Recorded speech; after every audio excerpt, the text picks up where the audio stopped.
Okay, so first time natin guys makakapag-review, makakapag-unbox ng isang HMD phone. Ito yung kanilang Pulse Pro. Isa to sa mga bago nilang release ng mga Android phone. At para po dun sa mga hindi pa aware, sila na po ang bagong Nokia ngayon. Sila yung nagmamay-ari ng Nokia brand name. So makikita niyo dun sa mga product page nila, may nakalagay na HMD Makers of Nokia. Kasi yung buo-buo po sa HMD team or HMD company or executives in general ay mga dati pong Nokia employees, Nokia executives din. So, technically, parang bumalik din sa Nokia yung rights. Yun nga lang, hindi na nila gagamitin yung Nokia na brand. Okay, HMD na po or Human Mobile Devices yung meaning. So, kung maalala natin, 2014, nagkaroon ng collaboration yung Microsoft tsaka yung Nokia para makapag-release sila ng mga Nokia phones na naka-Windows OS. At nako, sobrang ganda nung mga times na yon kasi napaka advanced ng UI ng Nokia noon compared sa ibang mga phones. Yun nga lang, hindi sila masyado na-catch up sa Samsung tsaka sa Apple. Kaya eventually, medyo nag-decline yung sales nila. At yun nga, hindi na sila nakahabol. At ngayong HMD na ang may-ari sa Nokia. Tinatry nila ngayong ibangon ulit yung brand na to. Pero ang gagawin nila ay gradually nilang tatanggalin ng Nokia products sa atin. Okay? So, meron na silang inumpisahan ng mga HMD phones. Kasama na itong i-review natin. Pero yung mga Nokia phones na existing, hindi naman nila agad-agad tatanggalin o buburahin sa market. Pero darating ang time, mga ilang years from now, hindi na tayo makakita ng mga Nokia phones. So, ayun. At least, di ba, mga Nokia executives pa rin naman yung nandito sa loob ng HMD. So, makakaasa tayo, maganda pa rin yung mga product na ibibigay sa atin. So, umpisahan natin dito sa Pulse Pro. Ang presyo nito ay 8,390 pesos as of making this video. Pero pwede ninyong tingnan yung link dyan sa description box sa baba para makita ninyo yung updated pricing. So, unbox natin. Okay, ito guys yung natanggap nating parcel. Maganda naman yung pagkakabalot. Tapos meron tayong makikita mga Lazada security seal all over ng parcel. Pagpunit natin sa plastic, makikita natin na sa loob, naka-bubble wrap yung box ng phone. Kaya nasa very good condition yung phone. Wala naman masyadong special sa box. Meron lang tayong makikitang HMD, tapos Pulse Pro. Tapos dun sa may gilid, merong sticker na nakalagay 16GB memory extension. Tapos sa likod, meron tayong makikita mga top features nitong Pulse Pro. Pag open natin, makikita natin yung mismong Pulse Pro na nakabalot sa paper na balot at nakalagay na sa kanya yung jelly case. Ito na guys, yung Pulse Pro kapag walang jelly case. Okay, tabi muna natin yan. Sa ilalim, meron naman tayong makikitang documentations, USB-C to USB-A cable, wired earphones, at SIM ejector pin. Yun na yun. Wala tayong charging brick na kasama sa box. At yes, sobrang disappointing yun. HMD, hinay lang tayo. Ingat-ingat tayo sa galawan natin. Kasi bago lang tayong, well, technically bago lang silang player dito sa tech industry. Kaya dapat sobrang ingat nila. Yung essential, kailangan andun talaga sa loob ng box, kasama na dyan yung charger. Pero umpisa pa lang, at budget-friendly Android phone pa to, hindi pa to flagship walang charging brick. Kung ano sana kung flagship phone to or yung pinakamagandang phone nila, baka ano natin yun, ma-justify natin na kaya walang ano yan, charging brick kasi mahal Pero entry level to So dapat meron tong charging brick sa loob. Pero anyway, balikan natin tong phone. Okay, so ito guys, yung ating HMD Pulse Pro. So, itong Pulse Pro guys ay mayroong tatlong kulay. Glacier Green, Twilight Purple, ito nakikita nyo ngayon. Tapos meron pa itong Black Ocean. Tapos meron itong IP52 na rating. So, kung alikabok, okay lang. Kung matalis ka ng tubig, walang problema. Pero wag nating ilulubog to sa tubig. Tapos makikita ninyo na glossy yung likod. Hindi siya matte. Meron lang tayong HMD na logo doon sa likod. Yung kanyang camera module, napaka-simple lang. Flat yung mga sides natin. Yung buong frame niya ay flat. Meron tayong side-mounted na fingerprint scanner. Ito yung kanyang volume up and down buttons. Dito sa kabila, yung SIM tray. Sa taas, wala tayong makikita. At dito naman sa may ilalim, meron tayong headphone jack, yung ating main mic, USB-C port, at yung ating main speaker. Ito naman guys, yung kanyang SIM tray. So makikita ninyo, kompleto naman yung pwede nating mailagay. Dalawang SIM plus isang micro SD card. Pero ito pa yung isa nakakalungkot guys. Kasi dun sa website ng HMD, ito daw SIM tray ng Pulse Pro ay kaya lang humawak ng 256 gigabytes. Sana namang nakaka-disappoint na bagay dito sa HMD Pulse Pro. Usually kasi yung mga entry level na ganito yung presyo, kaya nung humawak ng 1 terabyte. So ito 256 gigabytes lang. Sayang. Okay, in fairness naman guys, meron na tayong pre-installed na screen protector out of the box. So hindi na tayo kailangang humanap ng screen protector para dito. Tapos makikita ninyo na medyo makapal-kapal yung ating chin compared dun sa ibang mga sides. Pero hindi naman ako na-disappoint dyan, hindi naman ako nagulat. Kasi sa ganitong presyo, isa talaga to sa compromise na makukuha natin. So overall guys, napakasimple ng itsura nitong phone na to. Okay naman siya. Yun lang, nakaka-disappoint, wala tayong charging brick. Tapos 256GB lang yung max na micro SD card na pwede nating isalpak dito. Ngayon pagdating naman guys sa kanyang side-mounted na fingerprint scanner, reliable naman siya guys. Hindi siya super bilis sa pag-unlock, pero 100% of the time, ma-unlock na yung phone natin. Hindi naman ako na-disappoint. Medyo mabagal lang talaga. Okay? Pero at least, reliable. Lagi naman yung ma-unlock yung phone. Okay, ngayon pagdating naman guys sa speaker nitong Pulse Pro, isa lang talaga, yung nakita nyo kanina dito sa ilalim, yan lang talaga, hindi siya naka-steer speakers, pero naglagay sila dito ng audio boost. So kapag naka 100% na yung volume, tapos pinindot pa natin ng isa yung kanyang volume up button, magiging 200% yung kanyang volume at magiging sobrang lakas talaga. Hindi naman ako nabitin sa max volume ng phone na to. Maganda talaga at hindi rin naman sabog. Although nakukulangan ako sa bass, medyo flat yung tunog.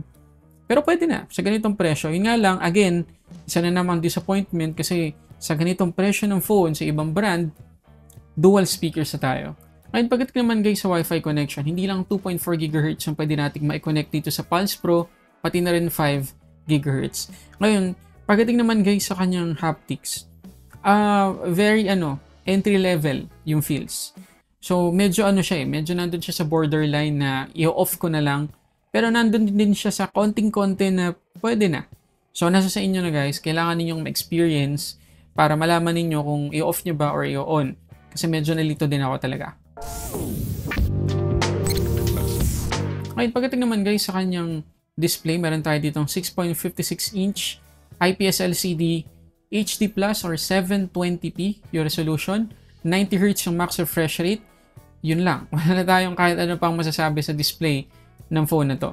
Ngayon, kung pag-uusapan natin guys, yung color reproduction, okay naman siya. Hindi naman siya maputla, hindi naman siya bluish. Mamaya, check natin sa display settings kung pwede nating ma-adjust kahit papano yung kanyang color temperature. Pero by default, okay naman siya. And actually, dito sa YouTube, pwede siyang makapag-play ng 1080p na video playback. Pero yun nga, okay naman siya guys. Hindi naman ako nabitin sa kanyang color production. Syempre hindi siya kasing ganda, kasing crispy ng mga flagship phones or mid-range phones sa ngayon. Pero pwede na. Yung kanyang max na or peak brightness ay aabot ng 600 nits, which is para sa isang IPS LCD, pwede na rin. At hindi na masama yan kahit pa outdoor gamitin itong phone na to. Okay, so dito tayo guys sa display settings. Ang pwede lang natin magawa guys ay ma-adjust yung kanyang white balance or color temperature. So pwede natin gawing warm yung timpla kung gugustuhin natin, or bluish or cold. Nasa sa atin na yan. Okay, so yun lang yung pwede nating magawa sa kanyang display. Ngayon, medyo nakakalungkot ulit guys na 720p resolution, diba? So medyo may ilan sa atin na magtataas na ng kilay dahil sa ibang mga brands, yung ganitong presyo naka 1080p tapos 120Hz pa yung refresh rate. Ito 720p tapos 90Hz lang yung refresh rate. At isa pang nakaka-disappoint dito guys, yung kanyang Widevine security level 3 lang. So hindi man lang tayo makapag-play ng high definition or 720p na video sa mga streaming services kahit pa sa Netflix. Sa Netflix, SD yung kanyang max playback resolution. So again, isa na namang disappointment dito sa Pulse Pro. Ngayon pagdating naman guys sa performance, itong phone na to, naka Android 14 na tayo out of the box. Unisoc T606 yung ating chipset, 8GB yung ating RAM at 256GB na yung ating internal storage. Okay, so pagdating guys sa RAM tsaka sa storage, medyo bumawi naman talaga yung Pulse Pro kasi bihira sa ganitong presyo na naka 256GB na tayo plus 8GB na RAM. Tapos yung kanyang virtual RAM or memory extension ay aabot ng up to 8GB. Kaya nakita ninyo dun sa box kanina, merong sticker na 16GB na memory extension. So 8GB physical plus 8GB na virtual RAM, 16GB technically. Pero pwede naman natin hindi gamitin yan kung gugustuhin natin. Kasi may effect din sa performance yung kanyang memory extension. Mamaya pakita ko sa inyo. So pinapromise guys ng HMD na itong Pulse Pro ay makakakuha ng up to 2 major Android update. So kung ito ay Android 14 ngayon, pwede siyang umabot ng up to Android 16. Plus, meron pa siyang 3 years of quarterly security updates. At kita nyo naman guys, nung sinesetup ko pa lang tong phone na to, nakatanggap na ako agad ng 1GB na security update or fixes. So maalagaan tayo guys sa software updates dito sa Pulse Pro. At yan isa sa mga hahangaan natin dito sa HMD dahil almost stock Android talaga yung kanilang mga phone. Kaya napakadali para sa kanilang may update. At kasama yun talaga sa binayaran natin. Kaya less than 9,000 pesos, may ilang compromises tayo nakita mula pa sa unboxing kanina. Pero pagdating sa software updates, doon tayo talaga makakaasa dito sa HMD Pulse Pro. Mahalagaan talaga tayo, mala pixel yung galawan ng HMD. Pero to be transparent guys, makikita ninyo dito sa screenshot na madami-daming bloatwares at pre-installed apps yung makikita natin after nating ma-setup itong phone na to. Yes, stock Android yung kanyang operating system. Pero ayun nga, meron tayong mga pre-installed na apps or games and brain test, cubes, meron tayong ano pa ba to? WoW or WoW at marami pang iba na mga hindi magagandang games. Pero ang maganda dyan, lahat yan pwede mo ngayon install. Tapos itong YouTube Music ay na-disable ko. So all in all, pwede nating matanggal yung lahat ng bloatwares or pre-installed apps. Ngayon pag-usapan natin guys kung malaki ba yung epekto ng kanyang virtual RAM pagdating sa performance. So tingnan natin yung Antutu scores. Okay, so ito guys yung kanyang score kapag naka-off yung kanyang memory extension, 276,276. Kapag naka-on naman, bumaba tayo ng kaunti kasi naging 274,436 na lang. Well, hindi naman sobrang laki nung ibinaba nung score, pero meron pa rin. So, nasa sa inyo na kung gusto nyo gamitin yung kanyang memory extension para hindi maghang agad yung inyong phone. Pero in fairness naman guys, para sa isang entry-level phone, yung 8GB na RAM, sapat na para sa media consumption, sa panonood ng video sa YouTube, or mag-stream tayo sa mga streaming services, pwede na po yung 8GB.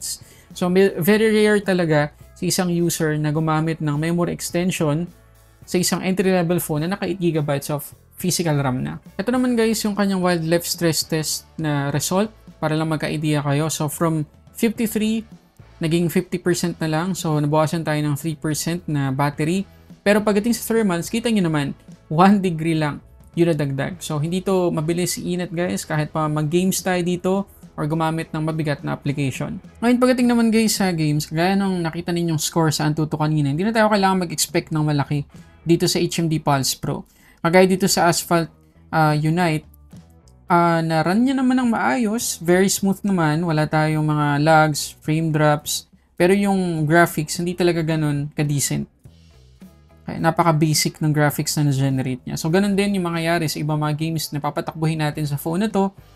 Smooth naman, kaya niya, pero hindi ganun kaganda yung itsura.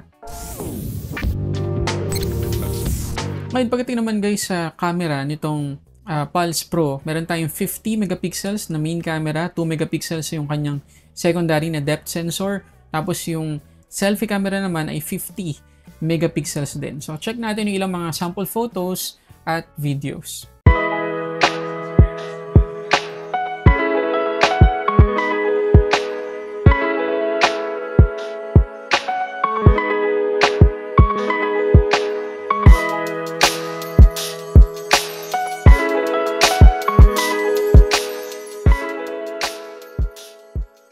So ito yung 1080p, 30 frames per second na video recording dito sa selfie camera ng HMD Pulse Pro.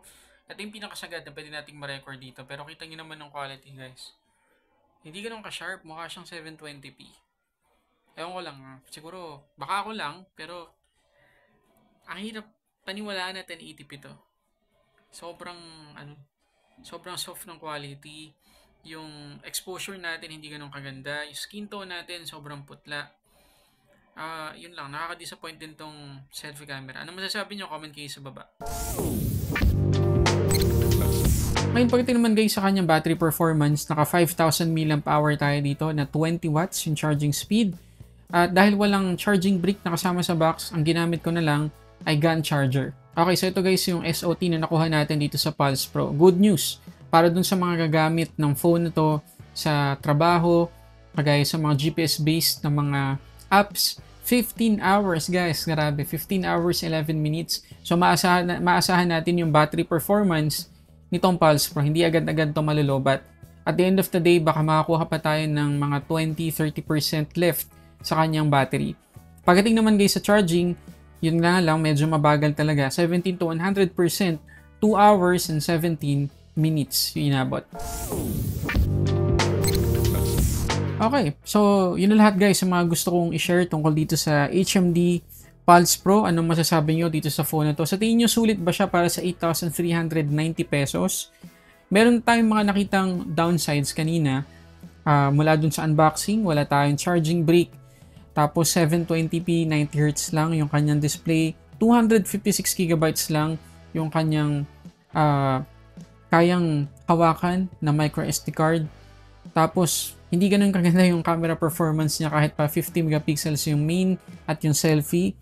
Pero, bumawi naman sila sa internal storage, physical RAM, at yung software updates. Pati na rin yung battery performance ng phone na to. So, merong mga downsides, meron ding mga nakakabilib dito sa phone na to para sa ganitong presyo. And again, habang tumatagal, dahil sa mga software updates na matatanggap natin, kagaya ng mga Pixel phones, mas magiging maganda yung performance ng phone na to.